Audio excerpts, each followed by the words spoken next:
Hello, everyone. My name is Francesca Guerrero. I am a partner in Thompson Hine's International Trade Group, and I'm welcoming you to today's SmarTrade Fundamentals webinar. This is the final session in our 5-part series focusing on import regulation and customs compliance. And today's session, the last session, will explore key sections of Chapter 98 of the Harmonized Tariff Schedule, the qualification criteria, and documentation best practices. If you attend this webinar as you are, you will learn how to identify opportunities and ensure compliance while reducing duty exposure. But before we begin, I have to address some housekeeping items. Today's program is being recorded, and we will send a link to all attendees in the next few days. This presentation is intended for general information on matters of current interest. The thoughts and opinions expressed today are those of the individual panel members only and don't necessarily reflect the opinion of Thompson Hine or its clients, employees, affiliates. The content, importantly, should not be taken as legal advice, but as the views expressed for informational purposes. If you have any questions during the webinar, please put them in the question box. It says Q&A located on your panel. If you have any problems, you can always follow up with us after the program as well. But we will do our best to answer as many of the questions as we can during the presentation or at the end of the webinar. There's also CLE credit for today's webinar, so please be sure to complete the verification of attendance survey. A link to the survey is included in the agenda that is in the related content section of the control panel. So I don't know if yours looks the same as mine, but it should be over, I think, to the right. And there is a direct link there to the attendance verification survey. You will need a tracking code, and I will be announcing that at the end of the program. You can also download a copy of the slides and our bios there. Today, I'm joined by my colleague, Christina Sheglazova. Christina is an associate in Thompson Hine's International Trade Group. And again, thank you for interest, and we will get started. Here we are again. And quickly, the agenda is going to give you first an introduction to Chapter 98. Like, what on earth are we talking about when we say Chapter 98? You'll get a brief overview of what that means. Then we're going to talk about general provisions, which means sort of the special tariff treatment sections of Chapter 98 that can apply to all sorts of products. And then we will talk about specific provisions that only apply to certain products. So again, overview, general, specific. And Christina, I'll turn it over to you. Thank you, Francesca. Thank you, everyone, for joining us today. As Francesca said, let's start simple. What exactly on earth Chapter 98 is? And Chapter 98 is special classification provisions. It's not something that you usually see under Harmonized Tariff Schedule. It's not normal HTS code or primary HTS code. It's usually secondary HTS code that allows you to reduce duties or even get duty-free treatment. It also can help you handle your imports in a more simple way. And Chapter 98 provisions are located in headings 9801 and 9823. But we're not going to cover all of them. It's a lot. We will give you some very common examples. And we will start, as Francesca said, from general provisions, and then we will also cover some special provisions. So why exactly you should use Chapter 98 provisions? And Chapter 98 provisions became very popular starting from like March 2025, when all the Trump tariff hit, because of 3 main reasons. First, as I said, you can save the duties on Chapter 98 provisions. For example, Chapter 9801, it allows you to return your goods from abroad duty-free. Chapter 98 provision 9802 pays duties only on part of the value of your product, not on the whole value of your product. There are other Chapter 98 provisions that also allow you to bring your product to the United States duty-free.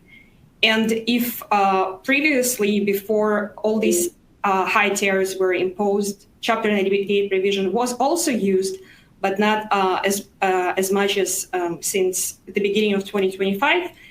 Now, Chapter 98 provisions are very relevant because they allow you to save your money on duties imposed under IEEPA, under Section 232, under Section 301, etc. Chapter 98 also allows you, provides you some flexibility in your supply chain. There are specific import handling provisions that let you import your products under specific import provisions instead of bringing your products under normal importation. And you also, like, all this together, duty savings and special handling, they also increase your efficiency and competitiveness. You can just, again, save on duties, you can bring your products to the United States faster, and these all has all the cons for your importations. Where you can find Chapter 98 provisions. You should go to this website, hts.usitc.gov. You will see all Chapter 98 provisions under special classification provisions. But what is very important when you go to Chapter 98 provisions and you read the Chapter 98 headings, subheadings, etc., it's very important also to go to notes of the headings, to chapter notes, to section notes, and read additional requirements. It is not enough, unfortunately, to only look at the description of the heading or subheading. You will have to also look at the notes. And in addition to that, you will also have to go and check very old or most recent CBP rulings, and also some court cases, recent precedents, or even very old precedents. Not everything that you can see in chapter notes and headings descriptions, subheading descriptions covers all regulations. You will also have to go to CFR and see what is there. In overall, Chapter 98 is very complex. It gives you all these perks, duty savings, etc., but compliance requirements are very strict. And today we will cover general provisions that basically will apply to all kinds of imports, and specific exclusions that will apply only to certain products, certain types of importations. Francesca, do you want to start with general exclusions? Thank you. Thank you. So yeah, general Chapter 98 exclusions are those which are not generally specific to a type of item. So the primary classification might be anywhere in the Chapter 1 through 97, but if the circumstances of your entry meet the requirements, you can use the general exclusion. A few that we're going to talk about and highlight are the ones here. One is U.S. goods returned without alteration or improvement. This is the next one, which I've been using a lot myself this past year, is goods returned after repairs or alterations. So this is something exported from the United States that undergoes repair or alteration abroad and then comes back into the United States. Import of certain unwrought metals for remelting. We're mostly talking about scrap metal here. And then temporary importation under bond. So we're going to talk about those four, and then we'll get into some of the more specific exclusions. Okay, so U.S. goods returned. This is for the, this used to be only applicable to U.S. goods, but within the last 10 years, it was updated so that now it also applies to foreign origin goods that were previously entered and duties, if eligible, were paid. If it was a 0% duty rate, you still count as being entered with duties paid. This is going to be something that was sent abroad and it wasn't advanced in value or approved in condition. So it was probably something that was like overstock, and maybe you're getting it back from a supplier. There could be other circumstances where it wasn't changed. Notably, it's only good for 3 years. So if something is shipped abroad, it's, in use for 6-7 years, then you're out of luck for foreign origin goods. For U.S. origin goods, it is actually something that you can take advantage of as long as you can, credibly demonstrate that it's a U.S. origin item. And as Christina mentioned, there's in the Code of Federal Regulations, there's often going to be detailed requirements that aren't in the HTS US notes, or if they are in the notes, they're often easier to read and follow in the CFR. So you need to look at both when you're thinking about returning goods using the benefit of 9801. I don't know if you have any interesting examples of items that you have helped people bring in recently, Christina. Mostly it's overstock, unused items that I've had people bringing back, but if you have any examples. Yes, I can give you an example that we worked recently. The company historically was bringing products from Europe to the United States for further distribution, but they also have clients in Canada. So what historically they were doing, they were bringing products to the United States, also then selling those products from the United States, importing them to Canada.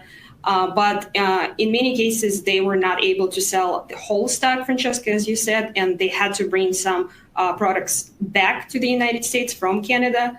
And in that case, historically, again, they were always using just normal importation processes, no Chapter 98 provisions, because it was irrelevant. MFN duty was always free. So when they were bringing from Europe and then selling to Canada, all the time MFN duty or standard customs duty was free. But when the tariff hit, we had to figure out for them and help them to find a way to bring products from Canada without paying any tariffs. And this provision for goods returned was one of them, because in this case, they didn't have to go through normal customs procedures, and they were just started using this 980110. Mm-hmm. Yeah. Okay. Wait, and here's just a quick recap. You can use it, and these are the basic elements, when it was originally manufactured in the U.S. or was exported from the U.S., regardless of country of origin within the last 3 years, and no significant processing occurred outside the U.S. So melting, reworking, adding on items, further assembling.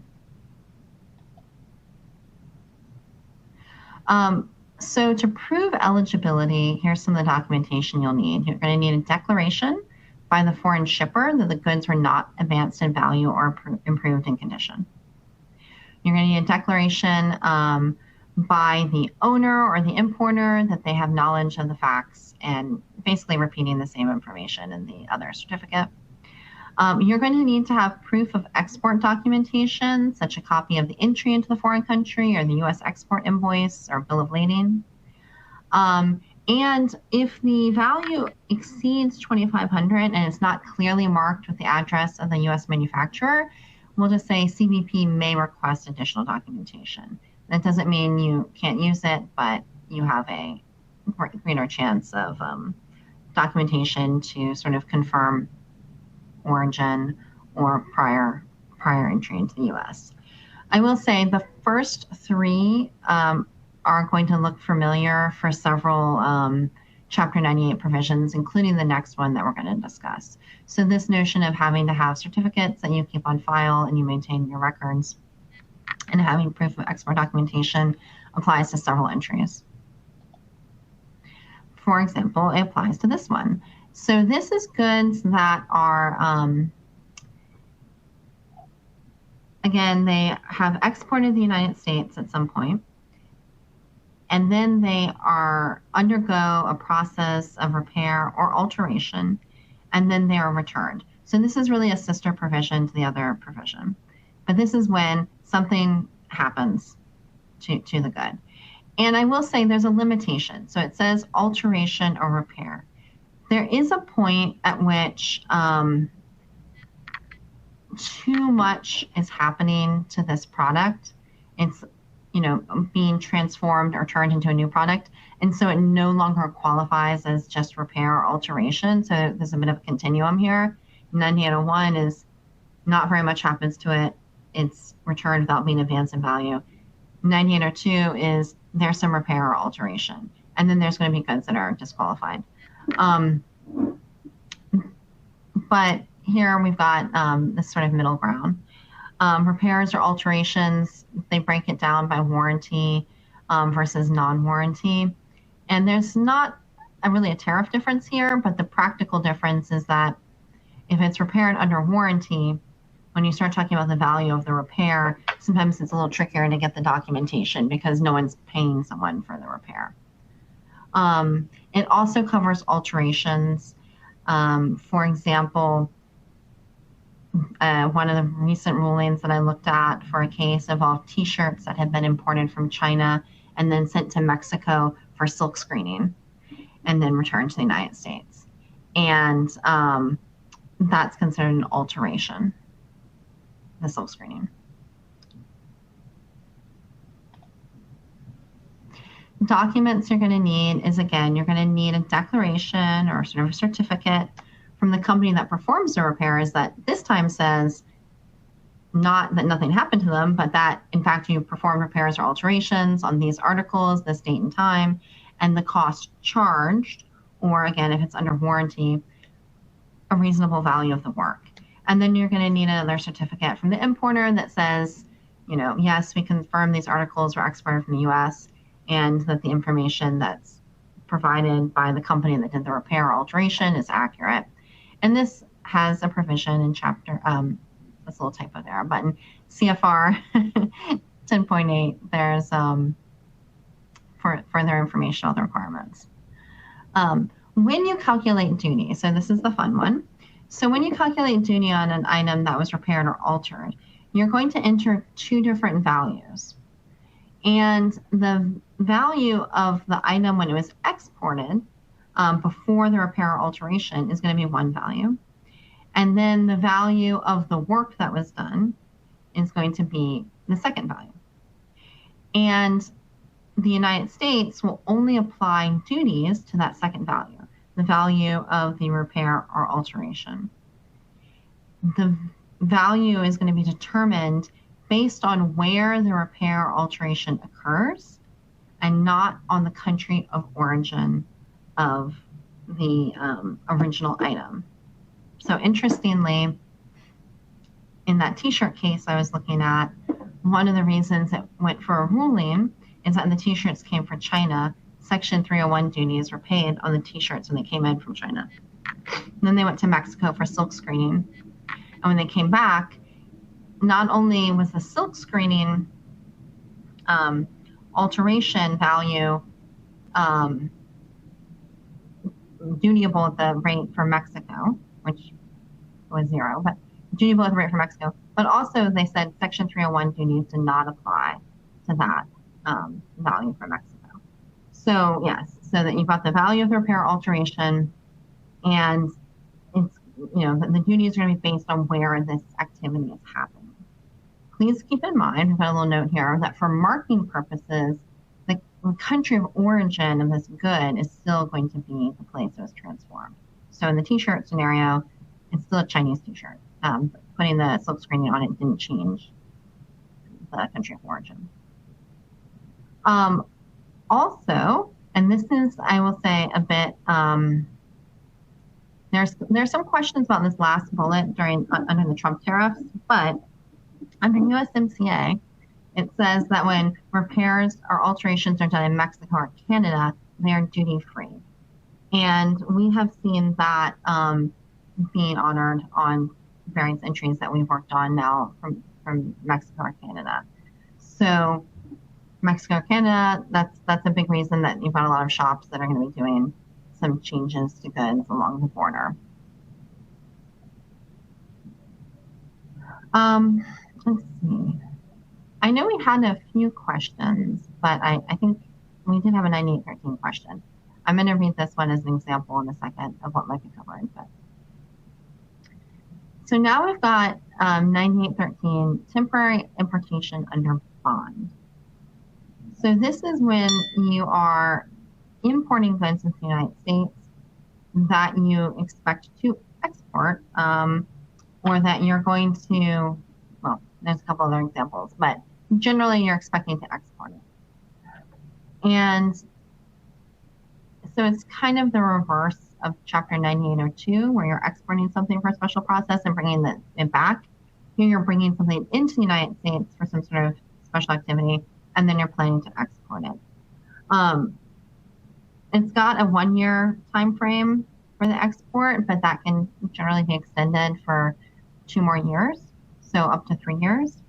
But if you don't if you bring something in using the TIB and you don't re-export it, you can get additional penalties and liability. So let's see. There are rulings about what counts as sort of processing. And you can use TIB for something that is processed and then re-exported as part of another article.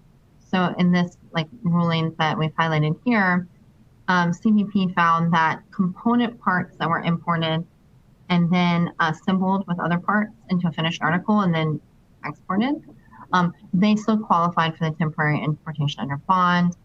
Documenting proof of export can be a bit challenging, as you might imagine, in those circumstances. It adds extra hurdles.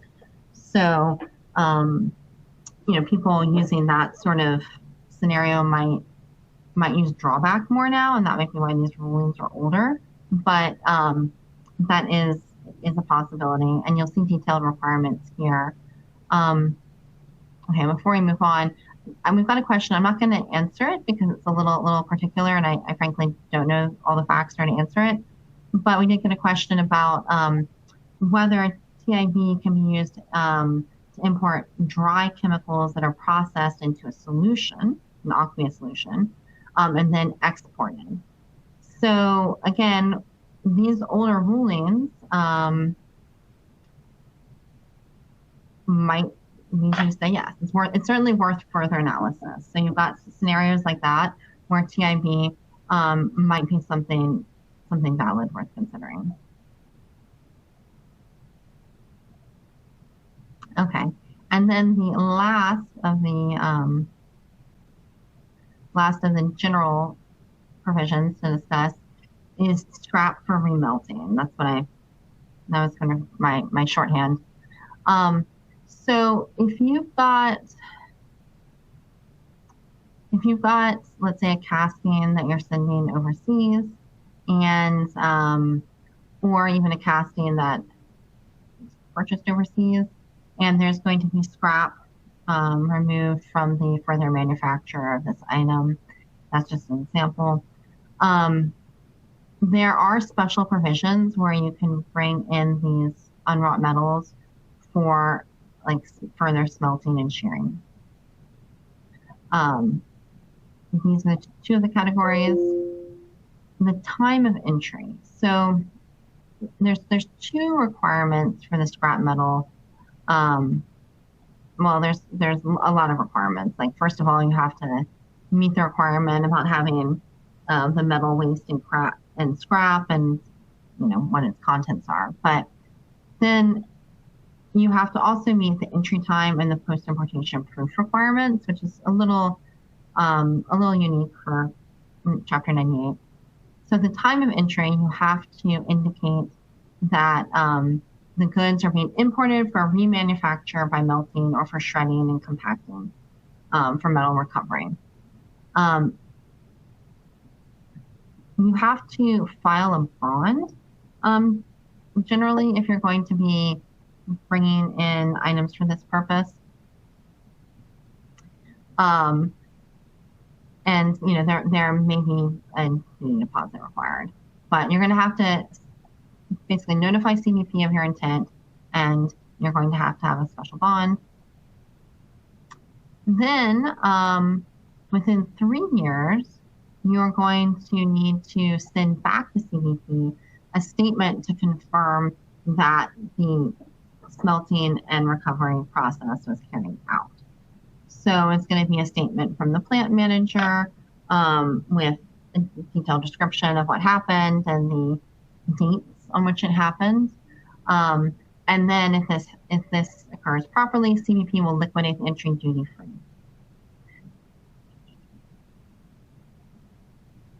And now I'm going to move to Chapter 98, unless we have any new questions in this area. So I'll turn it to you, Christina. Thank you, Francesca. And now we're going to cover a few buckets of specific Chapter 98 exclusions. Again, we're not covering all Chapter 98 exclusions, general or specific, in this webinar. We're just giving some examples to show you how they work. And for specific exclusions, we chose several buckets. Basically, one is medical, or these are articles for blind and handicapped. The other one is educational or scientific bucket. And the third one is articles that are used for agriculture purposes. I will start with articles for handicapped. And the provision is on one hand very specific, on the other hand pretty broad, and can cover a bunch of different items. The provision sounds like articles specifically designed or adapted for use or benefit of the blind or other physically or mentally handicapped persons. This provision also includes parts and accessories for those articles. And we have here 3 main HTS codes. HTS code 98170092 covers books, music, pamphlets, and etc. Then we have 98170094, which is Braille tablets, scuba rhythms, special apparatus, machines, etc. These are very specific provisions. They do include a lot of different articles, may cover a lot of different articles, but they're very specific. But then we have HTS 98170096, and this is the category that we often use for our clients. This category can cover a lot of different articles that have use for blind and handicapped persons, and allows different companies to bring their products duty-free to the United States. What is important about these 3 HTS codes? First of all, when you go to chapter notes, and as I said earlier, it's very important for every single of these Chapter 98 provisions to check chapter notes, section notes, and CFR, etc., customs rulings. Chapter notes provides a definition for blind or other physically or mentally handicapped persons. And these include any person suffering from a permanent or chronic physical or mental impairment which substantially limits one or more major life activities, such as caring for oneself, performing manual tasks, walking, seeing, hearing, speaking, breathing, learning, or working. Definition, again, on one hand, very broad. On the other one, it has these 2 words that says permanent or chronic physical or mental impairment. And this is where, in a lot of cases, we are facing difficulties to obtain exemption for different importers of records, because not everything that is used for medical purposes is used for permanent or chronic physical or mental impairments. Chapter 9817, heading Chapter 9817 specifically does not cover the following articles. It's articles for acute or transient disability. So it's something, if it's something short-term you probably will not be able to get an exemption. It also doesn't cover spectacles, dentures, cosmetic articles for individuals that are not substantially disabled. It also does not cover therapeutic and diagnostic articles and medicine or drugs. So the bottom line of this slide is that, and previous slide as well, is that there are a lot of opportunities under these provisions, but there are also a lot of limitations. Not everything that is registered as a medical device or a medical product or medicine, etc., can be exempt. This is very important because if you just read the heading of this exclusion, you may have an impression that your product can be exempt. But when you dive in, and we will dive in even more in this one, you will see that there are a lot of limitations. When I said before that it is very important to look not just at chapter notes, but also at customs rulings, this specific provision of articles for blind and handicapped is a very good example when customs rulings come in place, and they basically define and provide you a test that gives you an opportunity to define if your products can be exempt or not. This is a very old test that was established in CBP ruling from 1992. And CBP basically has 5 questions to do. First question is about physical properties of your product. In other words, customs will be looking at design, technical characteristic of your product, and they're going to see if this product was designed, manufactured, intended for people that have like mobility problems or other disabilities, or your product was designed for more like general use. And it's not always clear and easy to determine, because a lot of medical devices, they can be used for both. And when it comes to this determination, who is the main user of your product, you will have to define and determine, is it more for like general public and designed for general public, or it's more designed for handicapped people? What it can be, for example, if we're talking about elevators, you can imagine that elevators can be designed for general public, or elevators can be designed also for people with mobility problems.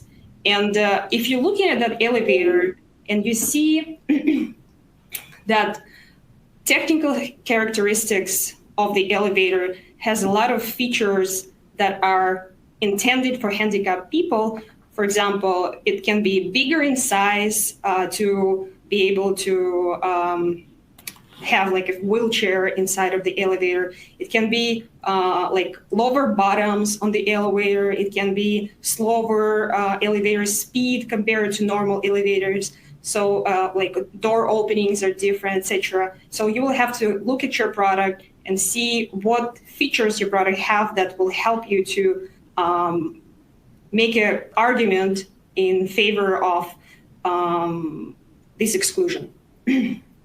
Another one is general public use, and this is also related to physical properties, but the question is basically, again, your product is designed and made, and who's going to buy your product, like general public, or it's going to be some, I don't know, healthcare facilities, and they will be using those products for people handicapped or disabled. Also, you will have to look at who is the manufacturer, what is your distribution channel. When we're talking about manufacturer, what does manufacturer generally manufacture? Do they manufacture products that often target this group of people, right, blind and handicapped, or your manufacturer just manufacturers for everyone. Like they don't have any specific target on the market. The same with distributors. What is their market? You can go to their website and check how they represent themselves, what marketing materials they have on the website, etc. And also related is sales channels. Is again, are you selling at just general stores like, I don't know, Costco, or are you selling through specific retailers for like medical devices, specific retailers for blind handicapped people, etc. And the last one, which interestingly, but CBP did not address in detail in this CBP ruling and in actually future CBP rulings as well, but it's called condition of importation. What it can be, in our view, is it's how the product is imported, what documents we have that can show that the product was designed for blind and handicapped. Is it packaging? Does your packaging say anything about the target audience? What is that target audience? Anything on labeling? What is on your invoice or packing list, etc. Like all these things together will allow you to get the exemption, or maybe they will not allow you to get the exemption. But it's very important to go step by step through all these 5 factors and see what arguments you can make in favor and against, and make a decision if you would like to apply this exemption or not. And Christina, just to clarify, there's 5 factors, but say 4 of them look pretty good for you, but one of them doesn't look that great. You still might be able to use this. Yes, Francesca, this is a very good point. For example, if you're good with first 4, but your labeling or packaging doesn't say anything, it doesn't necessarily mean that you failed the test. Exactly. The next bucket of items that we wanted to cover is educational items and scientific items. We have here 2 HTS codes, and I will start with HTS US 9810-0035. These HTS code covers plasma materials that are designed for educational instruction. The list is very lengthy. It covers a bunch of different materials that can be used for educational purposes. For example, letters, numbers, symbols, some printed matters, blocks, like different shapes, different geometrical figures, flags, games. Some of these products that are listed under this HTS code are very specific, and some of them are very broad. For example, this HTS code also covers model articles and figures of animate objects. And you can fit in a lot of different items under that one. What is important, not everyone can use this HTS US provision under Chapter 98. This HTS provision is intended only for nonprofit institutions, and you cannot bring these articles into the United States, even if they fall under the list and fit under all the categories. You cannot bring to the United States for any commercial purposes. It only for like children's instruction by public or private nonprofit institutions. And if you intend to sell or somehow provide these products that you imported under this provision for commercial use within 5 years after the importation, you will have to report that to CBP, and you will have to pay the duties that you would owe if you would not apply for this provision. And if you don't report to CBP, and usually it happens during prior disclosure process, if you don't do that, then there is a risk that they can find out about you using these articles for commercial purposes, and you will have to pay duties and penalties on top of them. These articles can be transferred. Again, they cannot be transferred for commercial use, but they can be transferred from one nonprofit institution to another one. What if you don't fall under those specific articles under previous HTS code?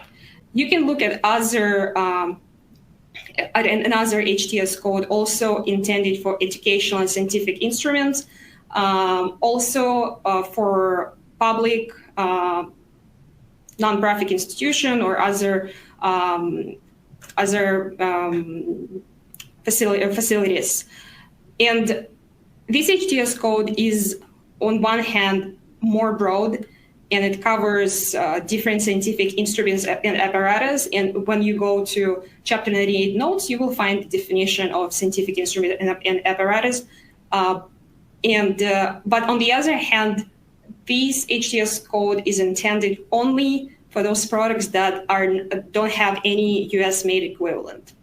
This makes it very complicated to use, because a lot of products, surprisingly, are manufactured in the United States that also manufactured abroad for educational and scientific purposes.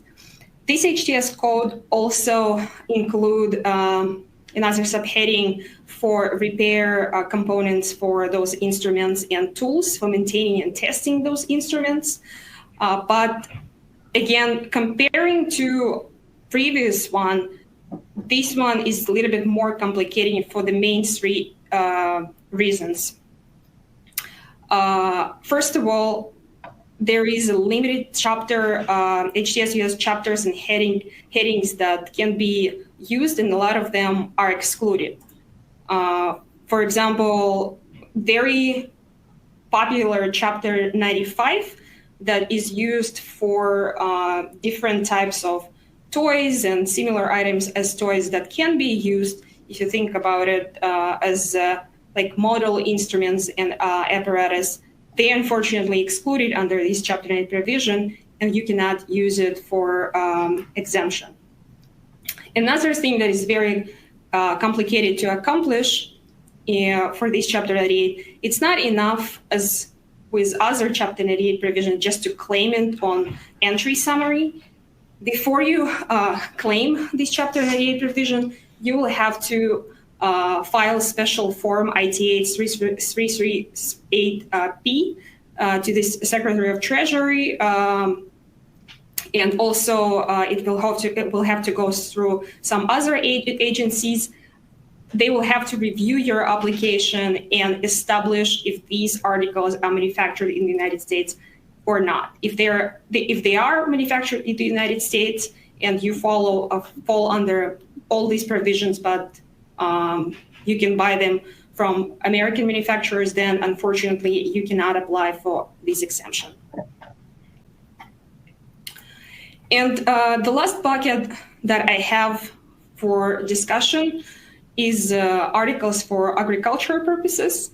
And here I want to address two main HTS codes. One of them is 98170050, which covers machinery, equipment, and implements to be used for agricultural or horticultural purposes. And another one is 98170060, which is basically parts that are used in those machineries, equipment, or implements. I want to highlight that these both provisions are mainly focused on machinery and equipment, but certain implements also can be excluded under this provision. As many Chapter 98 provisions, this provision requires you to first determine your primary HTS code, and then you will be using secondary Chapter 98 code. So determining primary HTS code for specifically this provision will mean for you to see if your product can be classified as machinery, as equipment, or as an implement that is used for agriculture or horticultural purposes. If it cannot be classified as such, then this exemption will not be available. Another thing about this exemption, it also, similarly as other specific Chapter 98 provisions, it unfortunately does not cover a lot of HTS-US chapters. For example, it will not cover whole chapter 25. It will not cover certain subheadings under HTS-US. Again, and I'm going to emphasize it, you are going to read the Chapter 98 heading, and you might think that you can be exempt, but if you go to Chapter 98 notes or customs rulings, you can find all these pitfalls that you will have to overcome to use this exclusion. And in this case, you will have to check Chapter 98 headings and subheadings that are excluded from this exemption. Another requirement for this Chapter 98 provision is that it has to have actual use conditions, which is basically agricultural or horticultural use. And the same is as one of the provisions that Francesca highlighted before. Actual use is required for agriculture and horticultural purposes, and it's a CFR requirement, which is not specific for this agriculture, this Chapter 98 provision, but is specifically mentioned in specific provision for this one. But generally, this actual use provision is a provision that may apply for other Chapter 98 purposes. So what it requires you is basically, first of all, at the time of importation, the importer of record has to have an intention that these articles will be used for these two purposes. One of them agricultural or horticultural, and the evidence is basically you declaring on entry summary 7501, including this HTS code. It shows your intention that you will be using this product for these two purposes. Another one from actual use is actual use after you import the product and after you declare that you will be using this product for these two purposes, you actually have to use them for these purposes. And the most complicated part of this one is that you have to provide proof to customs, not immediately, but within 3 years after you import your products to the United States, or when you withdraw them from warehouse, you have to provide an evidence. It can be a certificate that you actually using your products for agricultural or horticultural purposes. It doesn't have to be you. By law, it can be a buyer or, I don't know, manufacturer of agricultural products. But in practice, it's better if just importer of record will obtain that certificate from your buyer of how the products will be used, or maybe you are the end user, and provide a certificate at the time of importation to CBP. I think, yeah, Francesca, that's all on my side for specific provisions. If you would like to give the recap, it'd be great. Sure. So I will move on to the recap, but first I would like to encourage people to put questions in the Q&A section. Again, that's like the little box over to the side, and you should be able to type in questions if you have any there. I'd also like to spend a little bit of time circling back to the general versus specific exclusions. So Christina went into detail about the requirements for certain specific exclusions. And correct me if I'm wrong, Christina, but all of the ones you discussed would allow duty-free entry, correct? Yes, all of these allow duty-free entry. Okay. And also, what happens to items that are subject to special tariffs? So not like just IEEPA tariffs or but Section 232 tariffs. Are they get duty-free entry with Section 232? You like for Section 232, I will have to check. But yes, generally, all these Chapter 98 provisions allow you to be exempt from all duties that were imposed, like historically or just in 2025, including Section 232. Okay. And so then I wanted to go back to the general exclusions because, again, some of those don't operate in a way that creates duty-free entry. It's going to be ones creating reduced duty entry. And but the benefit of them is that they are broadly applicable, and across multiple industries we'll be seeing them. So if you have an item that needs to be repaired in the United States or needs to be sent abroad for repair, there are Chapter 98 classifications that will allow you to, bring in the good temporarily without duty for repair in the United States, or send something abroad and declare, just the value of the repair essentially for duty when you bring it back. Want to reiterate that when we talk about alteration and processing, I also wanted to note one that I didn't highlight previously, but 9802 0080, which is assembly abroad of items that were produced in the United States.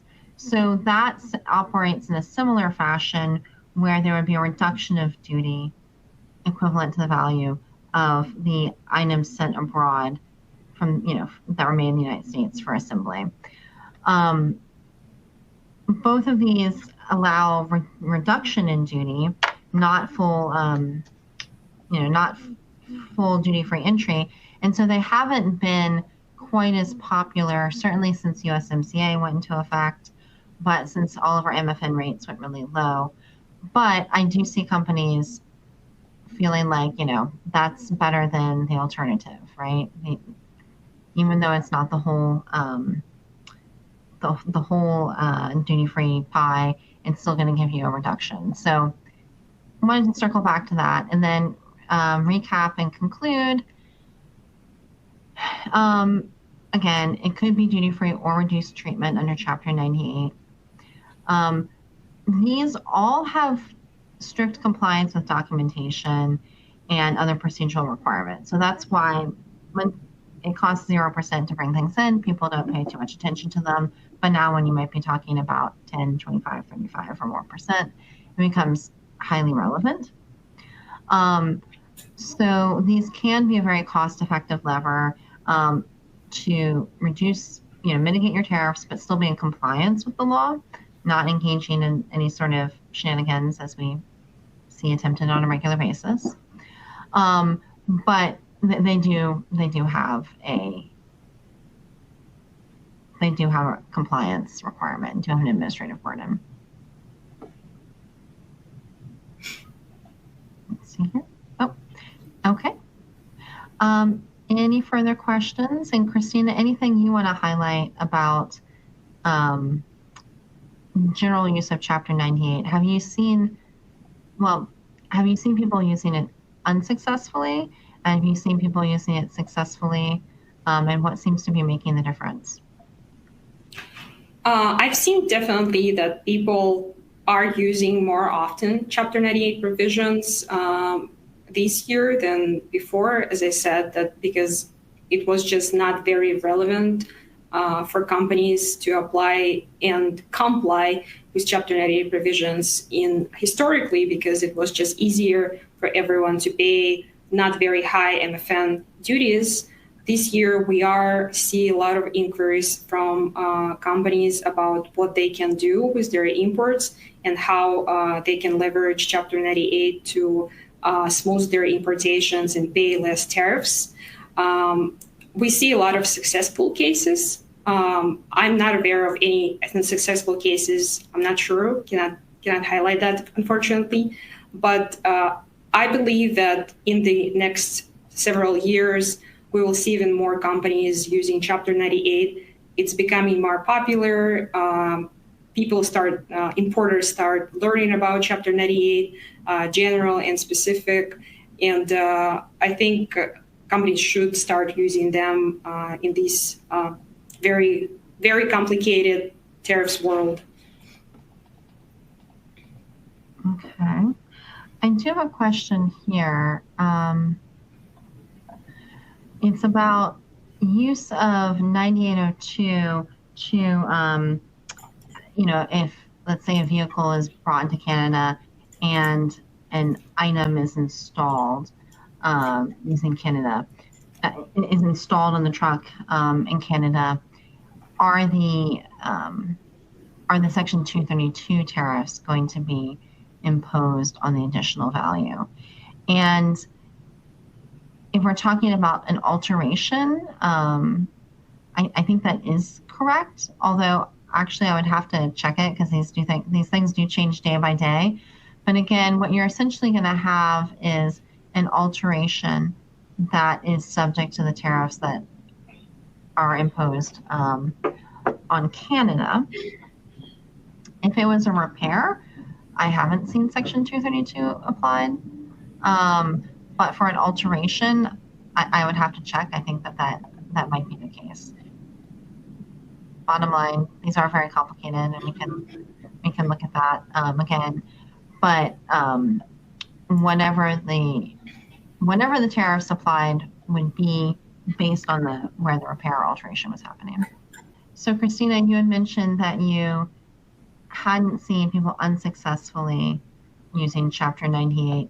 But what about people sort of willy-nilly using the handicapped or disabled exemption without really running the traps on that, sort of making assumptions that anything that's a medical device might be covered? We had a question about medical devices.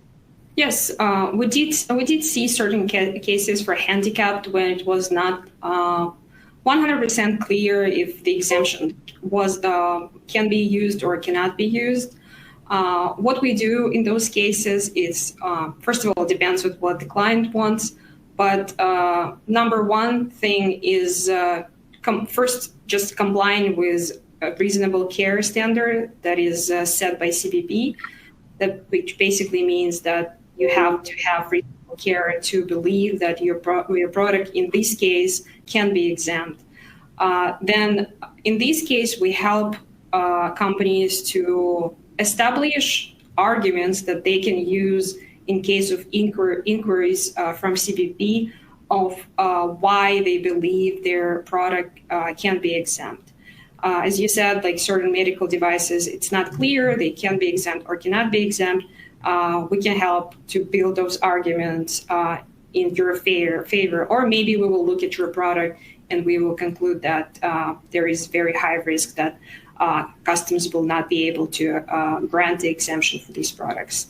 Another thing, when it is also super unclear, can you get the exemption or you cannot get the exemptions, or there is a high risk of rejection from CBP, we can also offer to draft a CBP ruling and go to customs and ask them to help us to determine whether a Chapter 98 provision will apply or not.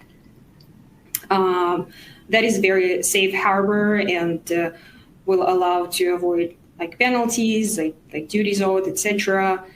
Customs rulings are often recommended in very complicated cases, and we've seen those cases and filed customs rulings before, not just for like medical devices, but other Chapter 98 provisions can be also using this approach. Right.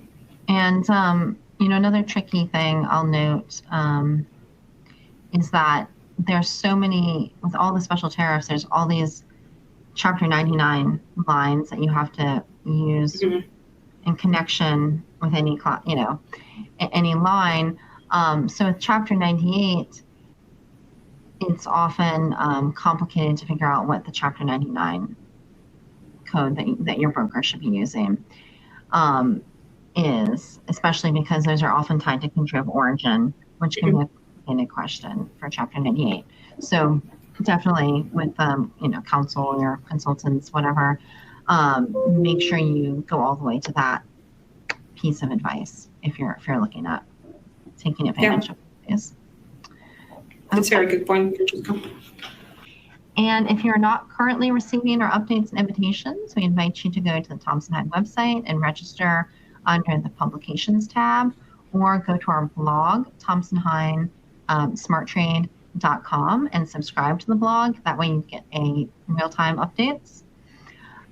This is our last and final session, so enjoy the holidays, and thank you all for your interest in attending today's webinar. Enjoy the rest of your day.